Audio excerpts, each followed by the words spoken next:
where it's actually felt like my old college show, but in a good way. Yeah. Like where you let your guard down and just let the shit go. Because stupidity is wonderful. That was 20 minutes of nothing. Yeah. You don't hear this shit, you know, at this time of day, ever. So yeah, I feel like this could be the next big thing. I think he's going to make it. He's very fast in his thinking. He's quick-witted, and he knows what he's talking about. And I think he did a wonderful program. I was delighted to be on it. It's obvious now that WJFK is run by cretins. Do they really think this Peter Rosenberg show is going to get near the ratings of Ron and Fez? How in the hell did no talents like Rosenberg even get in the front door, much less on the air for 3 hours? I think the stuff that offends me more is when they say that the show is disorganized and that, like, I have ADD and all this stuff. I think that may offend me more because I can believe it. But, like, to just call me, like, a talentless hack, like, you could think a lot of things when you listen to the show, but to come away being like, oh, he's talentless, it doesn't seem believable to me. You gotta get him laughing. I mean, that's just good stuff right there. Ha ha ha ha. But they may be affiliated because, like, it's not like they just say the show is bad. It's like they mention you by name to say how dumb you are for putting us on, and how the show has no potential. Right. So I like it because it's not even like the show's bad. It's mad that I am even getting an opportunity. That's how I know they're pissed off. Like, who would even give this moron a chance? And it's like, and like. People just think it's so, like, everyone's saying it's so infantile and stupid. And the funny thing to me is, I just wonder what talk radio they listen to. It's the most infantile, stupid field in the world. I would say that if we keep this shit up, we'd be the most intelligent talk show in history. Whatever. Either way, I just want to salute this guy because anyone taking the time out to write that much kind of hate, I have to salute you. That's gotta be my biggest fan. You've thought about the show more than anyone else. You don't enjoy the show. Let me think of some things you do enjoy. Slavery, the Holocaust. You know? Maybe. You think those are funny, don't you? Indentured servitude. Yeah, exactly. You don't That's what you are right now. Anyway. You don't find this show a good time. What about punching handicapped people in the face? Is that a good time? Yes, watching blind people fall down the steps. Yeah, that's a good time. Kicking animals. Watching Ray and laughing uncontrollably at his blindness. I know what that means. Unbelievable. Props on the vitriol, man. We appreciate that. The what?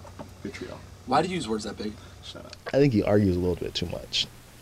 That's like been my ongoing beef, man. About like a Tuesday or so ago, I was up here with him, and I was just like, yo, I was ready to walk out the station. Of course, the fact that these guys work for so cheap is probably the main factor for hiring this annoying duo. Hey, you're in! Hey. Congratulations! Wow. I got hated on You're too. officially part of radio. Although they might it's a duo! I'm not in. They might combine us as one black person. It's that 3/5 It's that thing. 3/5 Yeah, exactly. thing. There are two people on the show, but you're both black, so it's a duo. Dude, I'm done. I'm going to go to this concert. You missed the part when he razzed on you the entire show. Yeah, fuck him. Whatever. I know, I'm like, yo, if you did this to me, I wouldn't give a fuck. Exactly. First of all, no one I know is listening. No.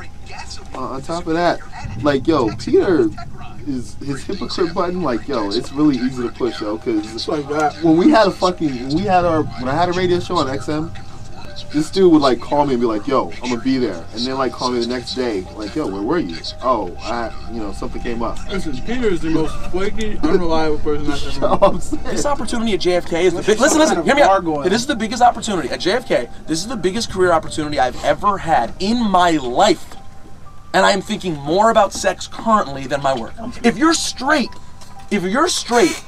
I truly believe if you're straight, women should be the most incredible thing you've ever laid your eyes on. Self-imposed. That's nice, and that's true. But that does not mean that has to be the only thing you have going on in your life. Your life should not revolve around just getting ass all the time. We're gonna argue. Let's say this for the air. I'm gonna argue with them. No, I'm not. I'm never gonna talk about this. I know, but this is the problem. That's such a fucking good topic. How can I talk about it's it? never gonna happen. Why? You said it wasn't because of a slump. So why would you be embarrassed to say yourself? I talked about being attracted to a dude. I talked about wanting to fuck a dude. It's never gonna happen.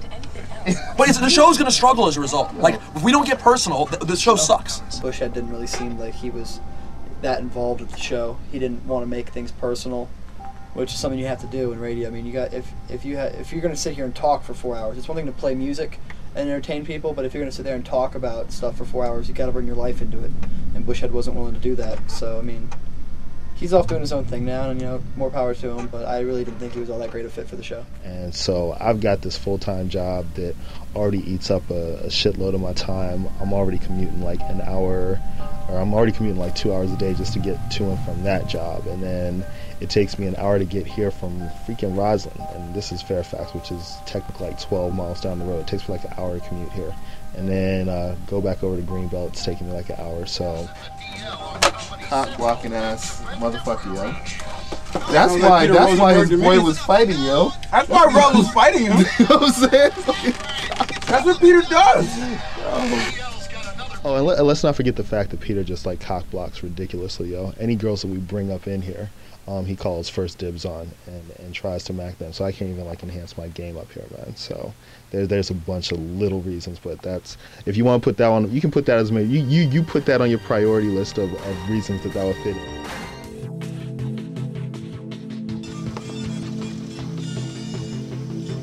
This feels right here. So right. It's so good. This is the Peter Rosenberg Show on Free FM 106.7 WJFK. My name's Peter Rosenberg. That we will be here forever felt really good tonight. The we will be here forever felt really, really good. That's what's really, really good. Welcome to the show. It is an exciting show. So I've heard. Tyson, turn that back up a little bit. You faded me a little quick on that.